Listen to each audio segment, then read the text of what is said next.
Hello to all you fellow horror fiends out there on the interwebs.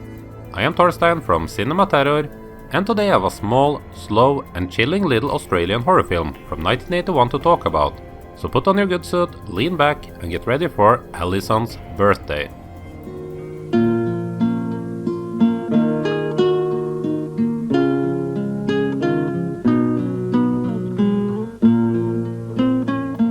Allison's Birthday tells the story of the 18-year-old Allison, who has spent her childhood years being raised by her uncle and aunt after her parents died in a tragic car accident.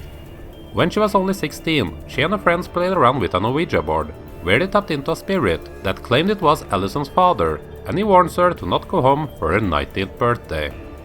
At the same time, the spirit kills one of her friends, so who's to say how trustworthy this spirit is? Fast forward nearly 3 years, and her 19th birthday is only a few days away, and while she's wary about going home to celebrate it, she feels guilty if she does not show up, as she's getting pressured by her aunt and uncle, as they make a big deal out of it, since they don't get a chance to see her very often now that she's away busy with her studies.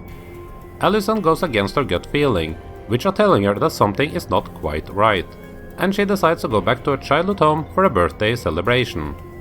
Her family is not all that happy that she brought along her boyfriend Pete, and both of them will soon find out why, as if things go the way her family has planned, then this will be the very last time Allison gets a birthday to celebrate.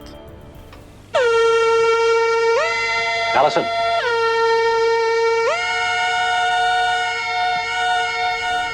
So this is a low-budget effort from Australia that deals with the occult. It is a pretty straightforward, predictable story that experienced film viewers will figure out quite quickly, but they do a good job in trying to add a few twists and turns to it.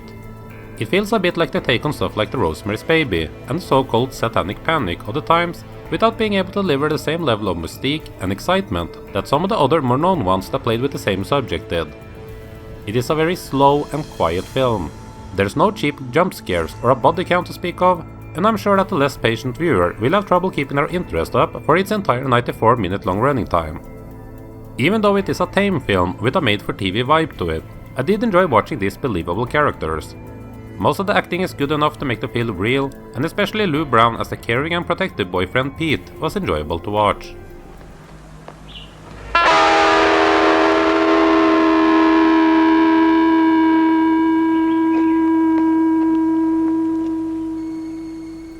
Director and screenwriter Ian Coughlan came from the Australian TV world, having done work throughout the 70s on several TV shows and movies, including the even more unknown 1976 made-for-TV horror film The Haunting of Huey Dowker.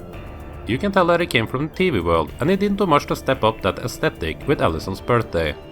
To be fair though, this was also co-produced by a television network, so I'm sure there was some restrictions at place, but it's too bad, as there was potential to do more with this story to make it more exciting and a bit less predictable, as there are some moments that are quite good and nearly spooky. Get away from her! Come on, move! Ellie, wake up! Come on, we've got to get out of here! I don't have all that much to say about this movie. Allison's Birthday is a film that deals with the occult and are only for people who are able to enjoy a slow-paced story. I would not be surprised if the majority of horror fans would find this to be a bit on the boring side, but I think it still does have some redeeming qualities that make it worth checking out. It won't blow your mind, but if any of these pique your interest, then you might want to consider giving this film a chance. Allison's Birthday gets the average score of 2.5 out of 5. Have you seen Allison's Birthday? What were your thoughts on it? Even if it didn't do all that much for me, I could still see someone out there in the world that would have this as a kind of hidden gem favorite. If you enjoyed this review and want to hear me talk about another forgotten but interesting little film from this time period, then check out my video for Sole Survivor, a film that can only be described as a mixture between Final Destination and It Follows. That's it from me today. Hope you're having a great day wherever in the world you are, and thank you for watching Cinema Terror.